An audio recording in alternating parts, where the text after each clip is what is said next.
Рада приветствовать в каминном зале Российской охраны труда.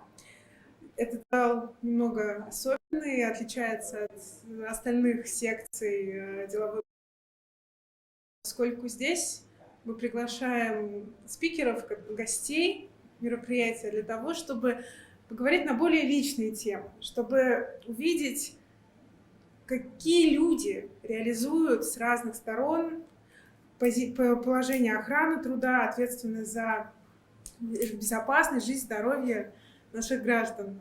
Сегодня у меня в гостях Татьяна Михайлова. Она консультант Московского регионального отделения Фонда социального страхования. Татьяна, здравствуйте. Спасибо вам большое, что пришли. Мне очень приятно видеть, что первым гостем нашего зала стал представитель, пускай внебюджетного, но государственного учреждения. Это большая смелость. Ну, да. Наверное, каждый в своей жизни хоть раз сталкивался с деятельностью Фонда социального страхования. Например, листки нетрудоспособности идут через Фонд социального страхования выплаты, да? Это как каждый болел. И есть такая расхожая фраза от рождения до погребения, что все это Фонд социального страхования. Вот. Но сегодня, чем занимаемся конкретно мы, это финансовое обеспечение предупредительных мер по сокращению производственного травматизма. Хоть я являюсь консультантом отдела социальных программ, но вообще по каким-то стандартам мы должны были входить в отдел страхования профессиональных рисков. Именно там, где происходят несчастные случаи, потому что все это взаимосвязано. Именно финансовое обеспечение предупредительных мер направлено на то, чтобы исключить несчастные случаи на производстве, обеспечивать работников специальной одеждой, проводить специальную оценку условий труда, периодические медицинские осмотры. Что у нас там еще? Обеспечивать лечебным питанием, средствами безопасности в условиях технологического процесса, и также вот санаторно-курортное лечение для работников, занятых на работах с вредными и опасными условиями труда. И в последнее время появилось новое мероприятие санаторно-курортное лечение для работников не ранее, чем за 5 лет до достижения ими возраста для назначения пенсии по старости. Это чтобы поддержать людей морально и физически, так как пенсионный возраст был несколько удлинен, вот, и чтобы люди свои отпуска проводили именно в хороших условиях и долечились, поправили свое здоровье в лечебных учреждениях и в различных санаториях нашей Родины. Вот. В прошлом году еще было такое мероприятие, как предупреждение распространения коронавирусной инфекции. То есть за счет Фонда социального страхования закупались маски, септики, приобретались приборы, обеспечивающие безопасность. Но в этом году планируется ввести это мероприятие, но пока в проекте. То есть, но оно должно еще задействоваться. Это вот что касается деятельности нашего отдела.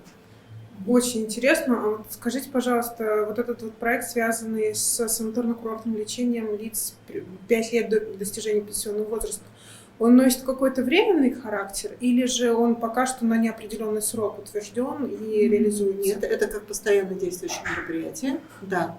Оно уже действует у нас 2 года. Но в прошлом году помешала осуществиться наша общая обстановка, физиологическая, многие санатории были закрыты. Но в этом году то ли люди уже просто устали от того, что долго сидели, сейчас просто на это большой спрос. И причем не только в эту категорию входят работники предпенсионного возраста, но и работающие пенсионеры, и тем, кому назначено. Потому что неработающие пенсионеры имеют право ездить за счет Департамента социальной защиты, как получают путевки, то работающие пенсионеры этого права нет. Но так как они еще работают, чтобы поддержать их силы моральные, то также работающие пенсионеры имеют право на санаторно-курортное лечение в рамках финансового обеспечения предупредительных мер. Это очень интересно, конечно, прям здорово. Ну, да, вот это, так сказать, вошло не так давно, с 2019 года у нас, в общем-то. Оно постоянно действующее. А вот скажите, пожалуйста, получается, ФСС, он государственный внебюджетный фонд, то есть нет в бюджете конкретно статьи расходов ежегодные на реализацию всех этих прекрасных проектов. Каким образом происходит финансирование мероприятий в ФСС? Ну, конечно, нам помогают организации, которых мы называем страхователи. Да? Каждый страхователь, каждое юридическое лицо, зарегистрировавшись в налоговой инспекции, обязано зарегистрироваться в фонде социального страхования в качестве страхователя.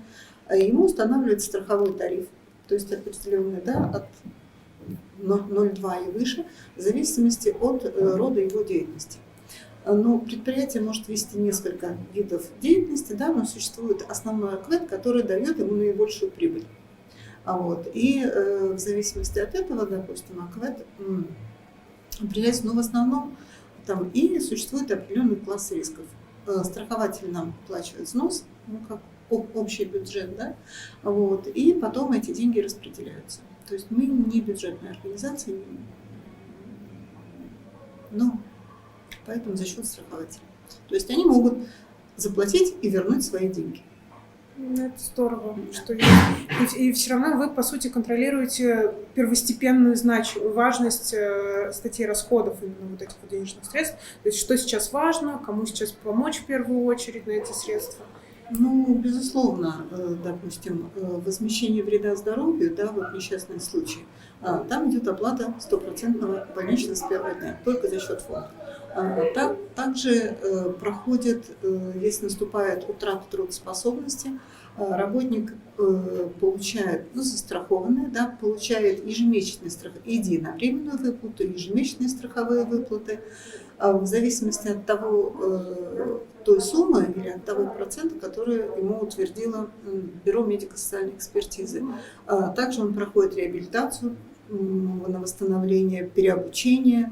То есть много направлений, и причем, вот, допустим, это не ограничено по срокам деятельности, выплата не прекращается в связи с выходом на пенсию работника, да, то есть он это получает фактически пожизненно, в зависимости еще от медицинских показателей, да, в общем-то. И также выделяются деньги, о чем мы будем говорить, это на финансирование предупредительных мер. Это составляет 20% от уплаты страховых взносов. И то, что мы говорили о санаторно-курортном лечении, если берется санаторно-курортное лечение для пенсионеров и работающих, предпенсионеров и работающих пенсионеров, то сумма может быть увеличена до 30% от страховых взносов. То есть поэтому, естественно, много статей расходов, и также затратная часть – это больничные листы, трудоспособности по общему заболеванию. Это тоже идет оплата за счет фонда. И в 2021 году мы перешли в новый проект. То есть в основном, если кто-то сталкивался, что лист у нас в электронной форме, да, и минуя работодателя, он поступает в фонд социального страхования, и выплаты также входят не работодателю, взаимозачетом, как было раньше, а непосредственно самому работнику, страховому лицу. То есть, получается, он быстрее получает свои денежные средства, которые необходимы. А вот скажите, пожалуйста, я заметила, что не все проекты фондов социального страхования единовременно реализуются во всех регионах. Скажите, пожалуйста, вот каким-то образом выстроено взаимодействие внутри регионов, чтобы была какая-то преемственность, либо обмен опытом для того, чтобы получить максимально эффективный результат? Ну да, безусловно. Сами регионы не принимают никаких решений.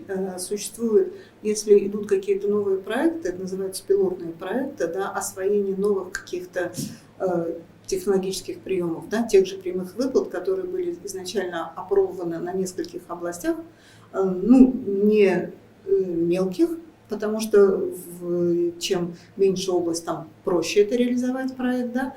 А, допустим, Нижегородская область, она довольно крупная, да, она вступила в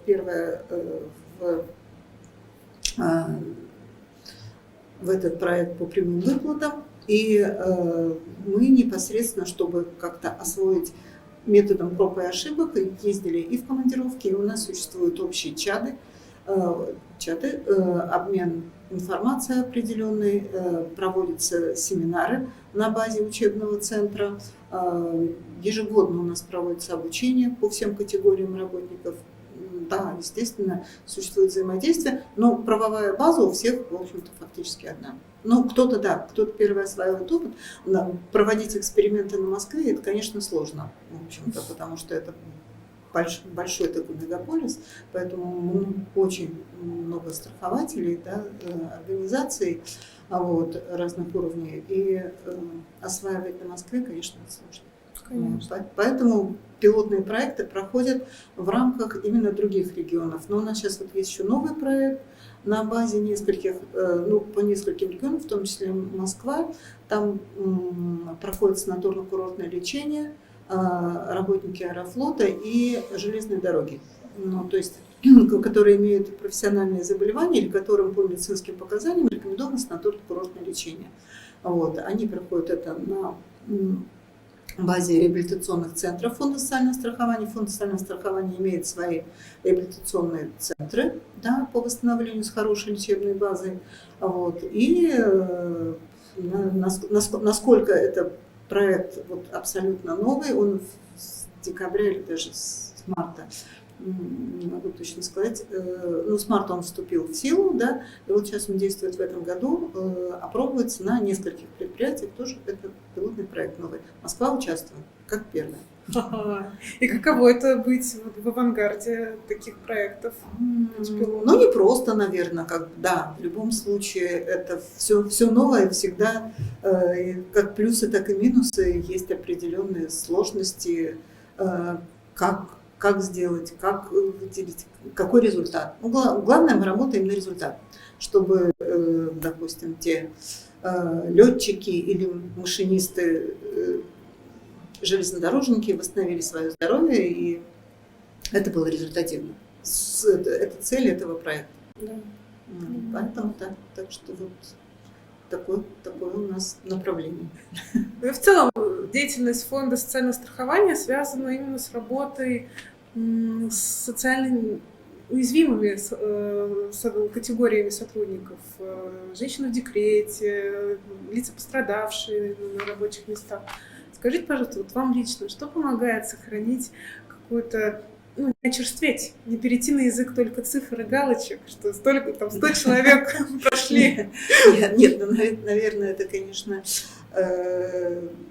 все равно невозможно. Каждому человеку ты все равно подходишь с определенной чувством сочувствия, наверное, и желание то, что ты все-таки можешь помочь этому человеку, да, или если в случае смертельного случая, да, связанного с производственной травмой, не оставить его детей, дать им возможность нормально существовать, это, наверное, не то чтобы основное, это получаешь удовлетворение от этого. Да, а силы, все мы живые люди, у нас есть семья, у нас есть дети, внуки, которые тоже помогают. И, допустим, то, что Москва — это большой город, культурный город, и поэтому я стараюсь следить за творческими новинками, за выставками, и раз в неделю у меня установка, я должна посетить. Вот это интересно. Ну да, мне это помогает отвлекаться и восстанавливаться. Это, наверное, не каждому. В общем, да, у меня это есть. А вы всегда хотели заниматься именно помощью социальной помощью? Ну, наверное, нет. По образованию я инженер-конструктор.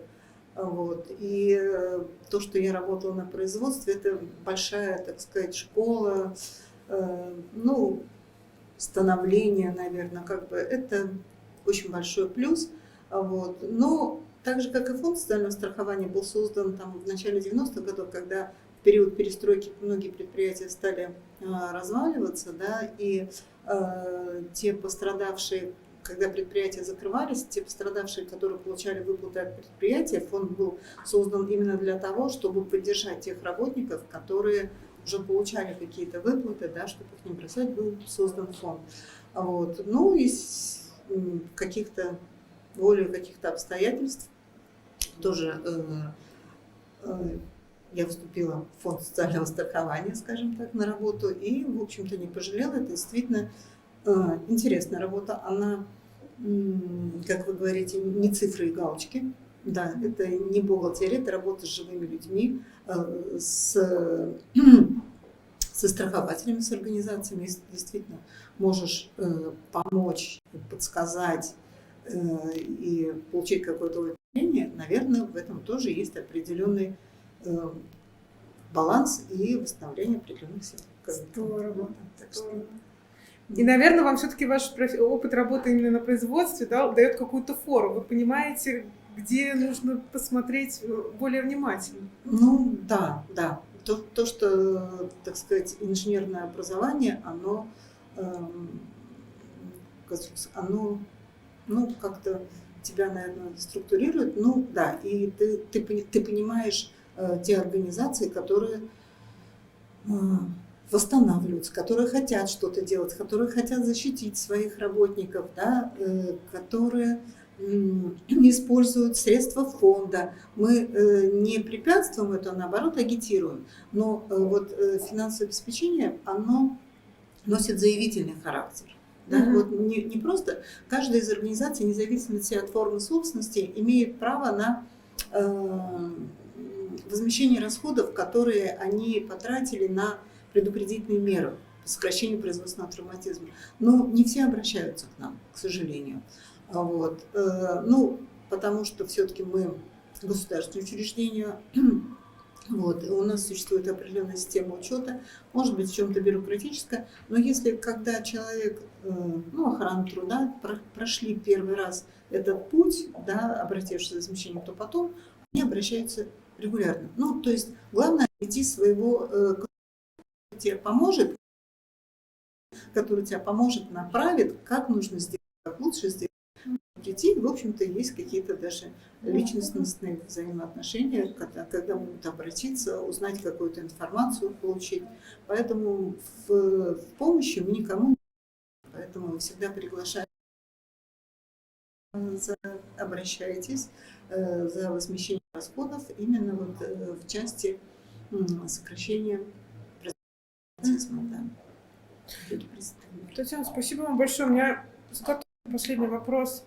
В чем вы находите баланс? Ну, мне кажется, вы уже так ярко это описали, что и культурную массу мероприятия. Может, дадите какую-то сжатую формулировку? В чем для вас баланс в целом? Ну, наверное, все-таки подходить к работе творчески, не думать, что это тяжело, а в том, что ты все-таки можешь помочь, да, вот твоя задача, да, и совмещать работу с отдыхом, как, например, сегодня. Так что... Спасибо вам большое. Давайте я еще проверю вопросы от нашей онлайн-аудитории. Есть ли участники, которые их оставили, но, видимо, еще слишком рано для того, чтобы люди проснулись. Спасибо вам огромное. Было очень приятно с вами общаться.